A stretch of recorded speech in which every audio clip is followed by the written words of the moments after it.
Hello, आप सब मोहल्ला वासी मतलब सूचित किए जाते कि आरती चालू होने वाला है। जो भी श्रद्धालु आरती में शामिल होना चाहते हो जल्द से जल्द पंडाल में पहुंचा। धन्यवाद। रोज के तीन चार जन आरती करत बैठे भन में कुछ नहीं कागा। आज हम में करे बाजी काबिया सब झन नहीं देख बे देखा रे माइक ले मोला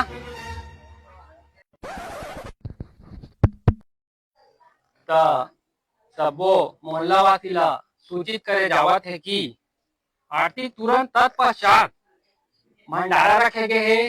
खाना अपन ला यही खाना है, घर में खाना नहीं बनाना है। जय गणेश भगवान। भंडारा आज के खाना लूहे खाना भी तो बात ए भंडारा है वो, चला ना वो। ये आई भंडारा रखे वो। ये हरियर खपल के हाथों। आयो रे मां। नो नो नो नो कैसा लगा मेरा मजाक?